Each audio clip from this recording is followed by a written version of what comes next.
Dans ce tutoriel vidéo Shotcut, on va voir la fonction que je préfère dans les ajouts de Shotcut 23.05.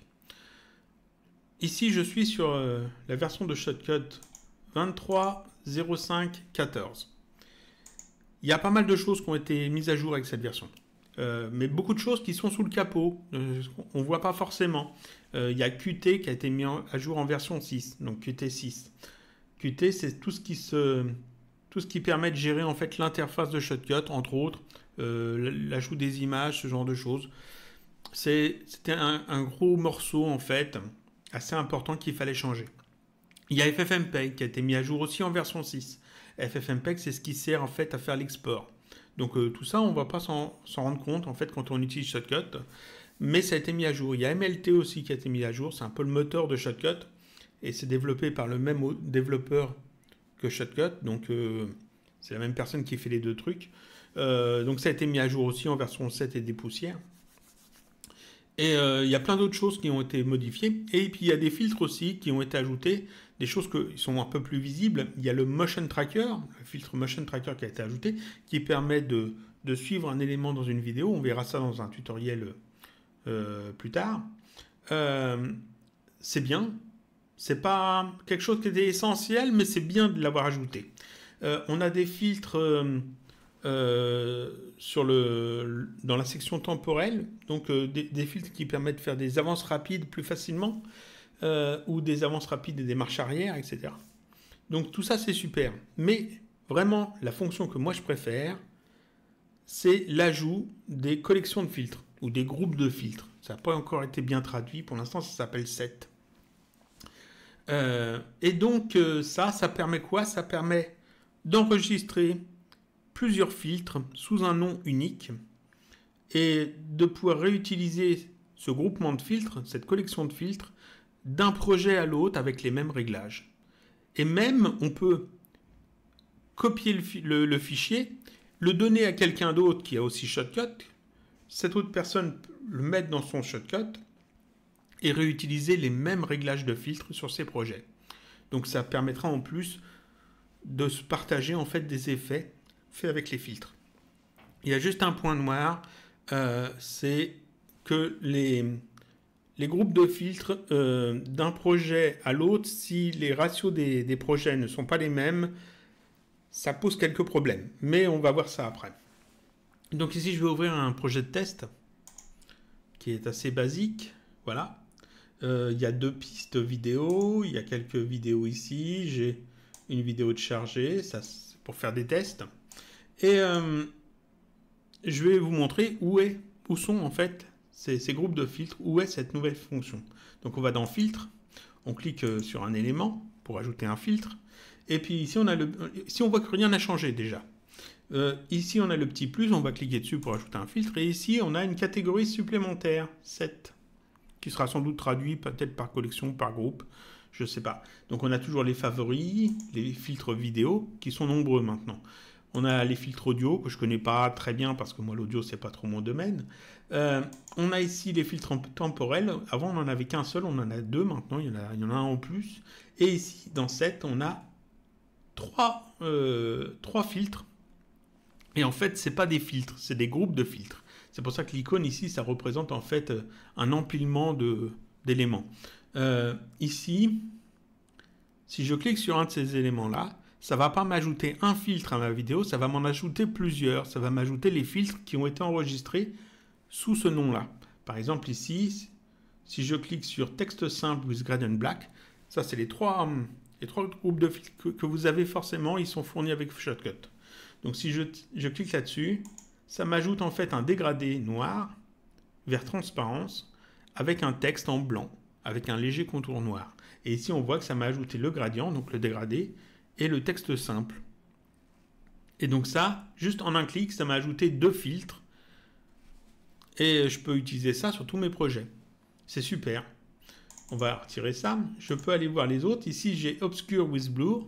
Qu'est-ce que ça va faire en fait? Je sais que ça ajoute en fait un patch flou sur ma vidéo. Donc je clique là-dessus et en fait ici vous voyez que j'ai ce rectangle, c'est un masque forme simple avec dedans un flou exponentiel et un masque appliqué pour que ça fonctionne avec juste un élément sans avoir à superposer plusieurs pistes.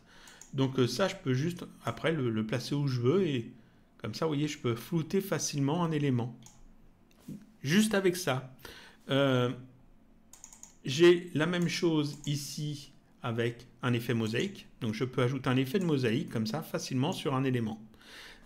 Ça, c'est super. Maintenant, ici, ce qu'on peut remarquer, c'est que ce patch ici qui a été créé, il a une forme rectangle. Imaginons que moi, j'ai envie d'avoir la même chose, mais en forme ellipse. Alors, je peux le modifier comme ça pour avoir une forme d'ellipse. Maintenant, là, c'est une ellipse, en fait. Vous voyez, on voit bien qu'il y a un contour elliptique. Mais j'aimerais, en fait, que ça soit conservé dans le groupe. Donc, je ne vais pas refaire je ne vais pas réenregistrer, effacer le truc par défaut, puis le refaire. Non, je vais faire le mien, mon propre effet, comme ça, en utilisant simplement les mêmes filtres, mais en choisissant ellipse à la place de rectangle. Donc, je sélectionne ma vidéo, je fais le petit plus, je vais aller dans les filtres vidéo, je vais chercher le masque forme simple, je l'ajoute, voilà. J'ai dit que je voulais une forme elliptique. Ensuite, je veux un effet mosaïque. Alors, mosaïque, forcément, il y a l'accent, voilà. Voilà. Ensuite, je vais mettre un masque appliqué. Tac. Et donc là, j'ai recréé exactement la même chose, mais avec une forme elliptique. Une forme d'ellipse. Donc ça, je suis content, je voudrais le garder parce que ça, je vais peut-être l'utiliser dans d'autres projets. Quand je vais avoir besoin de mettre un effet de mosaïque sur une vidéo, je vais utiliser ça. Donc comment je peux l'enregistrer? Est-ce que c'est là-dedans? Non. Où est-ce que c'est?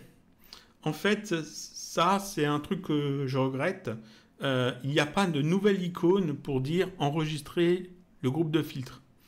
En fait, c'est cette icône copier qui a maintenant deux fonctions. Soit elle copie les filtres, soit elle sauvegarde les filtres. Il faudrait vraiment qu'il y ait une icône supplémentaire. J'espère que dans les prochaines mises à jour, ils penseront à faire ça, parce que le bouton copier ici devrait avoir qu'une seule fonction. Ça serait mieux. Mais donc si je clique là-dessus, et que là je fais rien, que je fais juste OK, ça a fait copier. Comme d'habitude, la fonction n'a pas changé. Mais par contre, si je clique là-dessus et que ici je mets un nom, ça ne va pas copier, enfin si ça va copier, mais en plus, ça va enregistrer sous le nom que je vais donner. Alors ici, c'est un patch de mosaïque, donc je vais l'appeler patch de mosaïque ellipse. Voilà, par exemple, et je fais OK. Et puis ça, je peux le retirer, j'aurais pu le garder, hein, mais je l'efface. Imaginons que, tac, je travaille sur un autre projet, et puis là, oui, on va prendre ça, parfait. J'ai un petit truc, voilà, comme ça, parfait. Et là, en fait, imaginons qu'à ce moment-là, je vais faire des coupes, ici, non, plutôt là, tac, de là jusque là. Dans cette vidéo-là, cette portion-là, j'aimerais mettre mon effet de mosaïque. Donc je le sélectionne, je vais dans Filtre, je fais le petit plus, Set, et là j'ai Patch, Mosaïque, Ellipse. Je clique dessus et ça y est. J'ai mon effet de patch en mosaïque. Alors là, c'est super, mais bon, il était déjà fourni avec Shotcut, cet effet. Il était rectangulaire à la place d'elliptique, mais on l'avait déjà avec Shotcut. Essayons de trouver un truc un peu plus intéressant. Je vais prendre par exemple ce bout-là et puis on va faire un nouveau filtre. Alors je fais le petit plus. Imaginons que je voudrais avoir tout en gris sauf une partie en couleur. Donc je vais faire à peu près la même chose. J'ai besoin de la forme simple. Je vais ajouter une saturation. Saturation que je vais mettre comme ça à 0. Je mets un appliqué.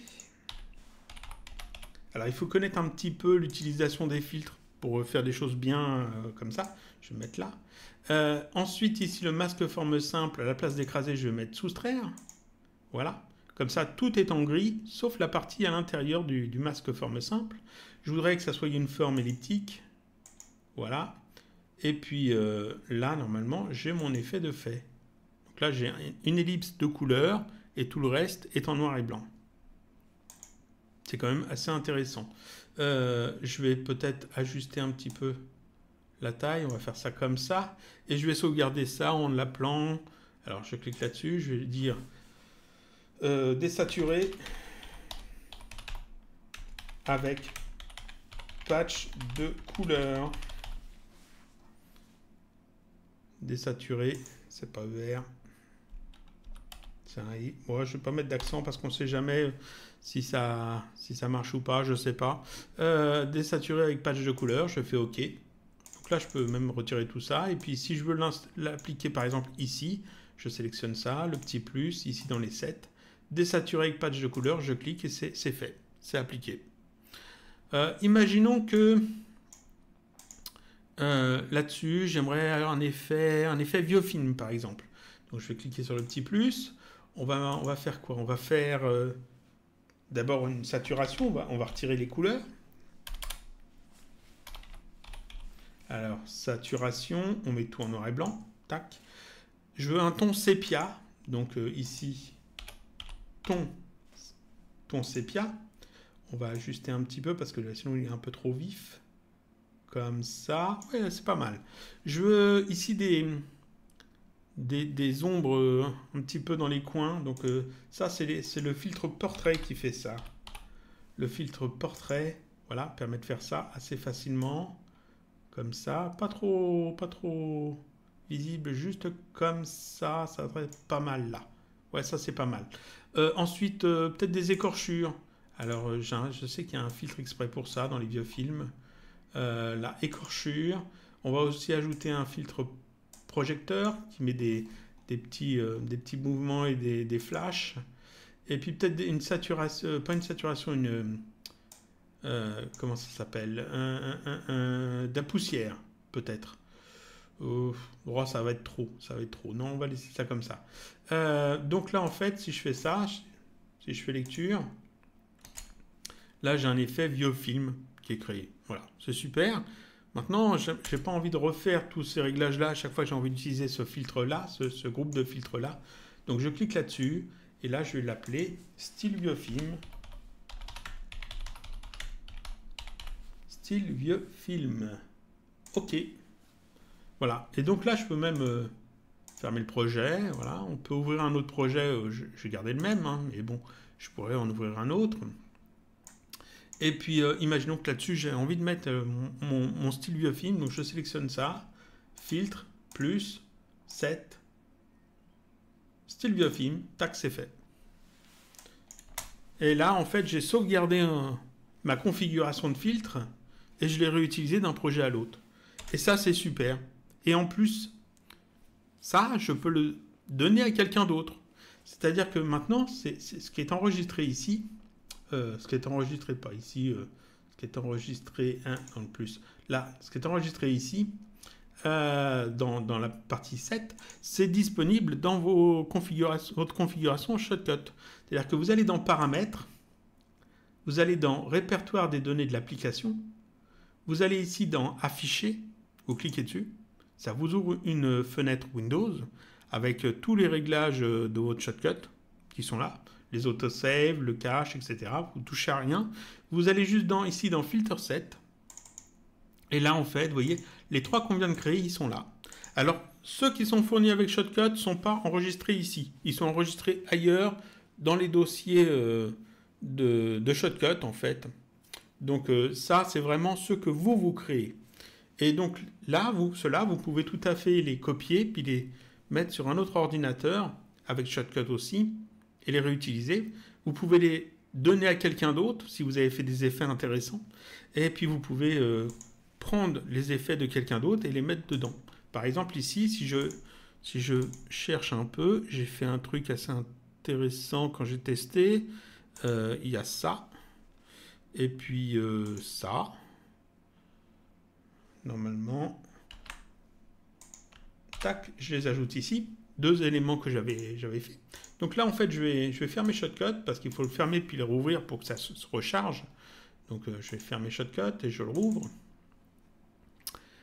Voilà, je rouvre mon truc de test. Voilà, j'ai toujours ma vidéo. Voilà, d'ailleurs, la couper en plusieurs bouts. Voilà, puis je vais ajouter aussi une couleur parce que, voilà, transparent, c'est très bien. Voilà, parce que ceux que je viens d'ajouter, je les utilise sur une couleur. Donc ça, on va la mettre en couleur bleue. Un bleu assez clair, comme ça.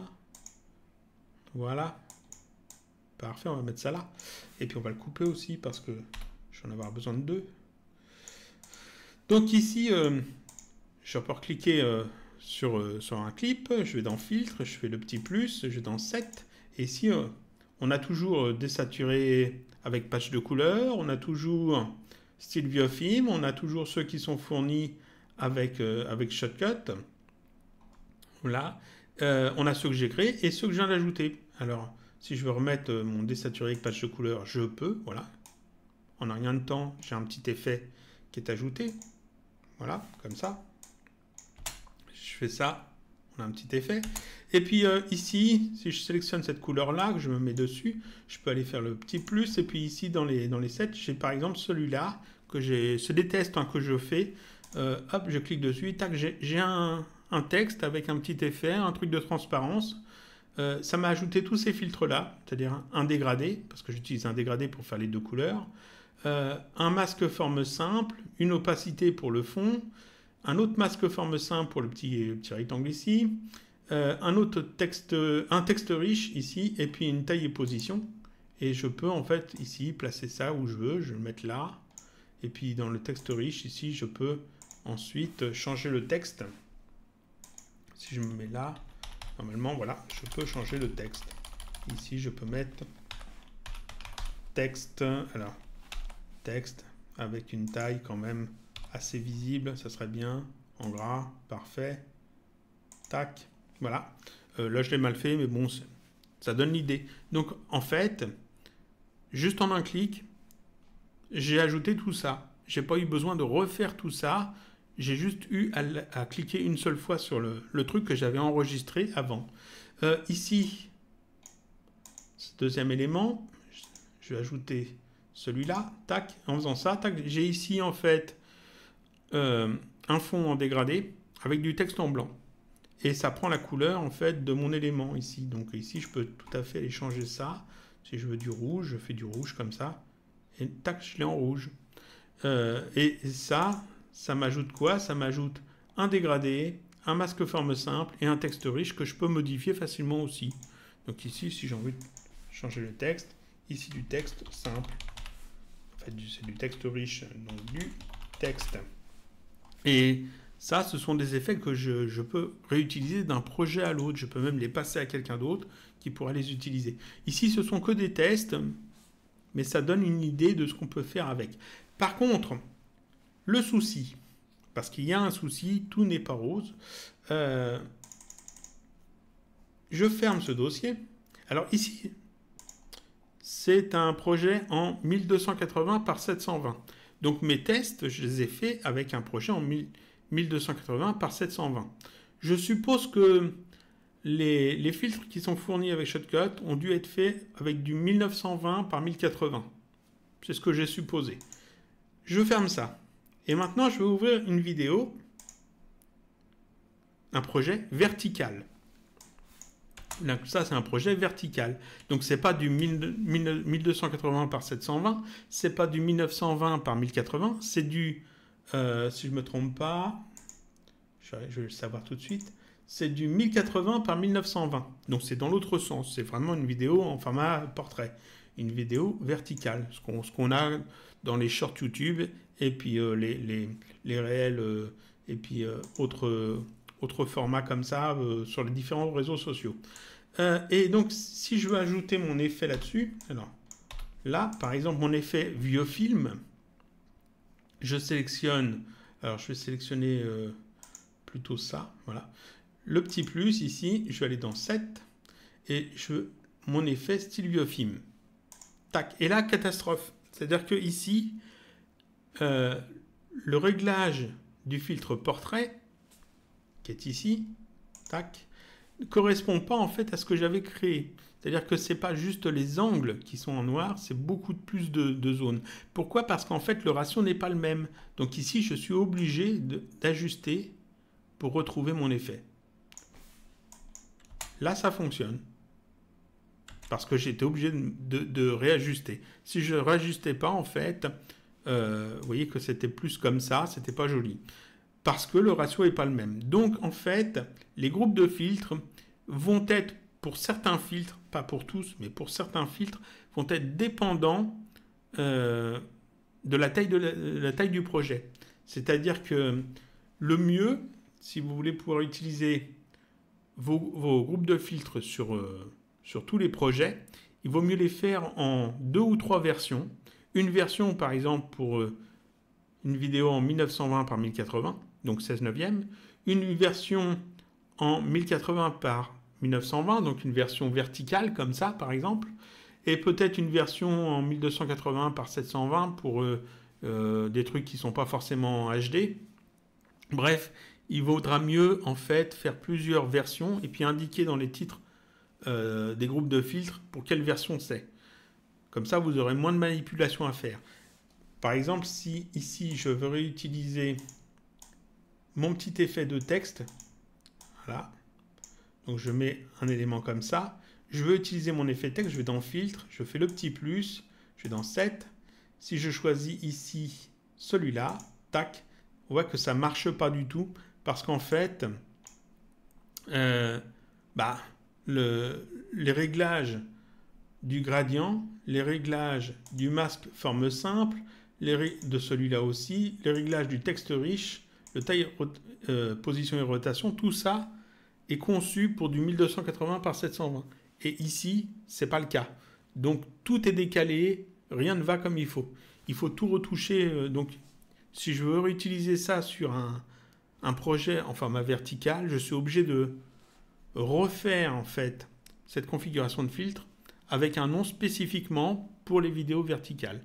Ça, c'est le seul gros point noir en fait des groupes de filtres. C'est-à-dire que ça sera vraiment attaché en fait à un ratio de vidéos.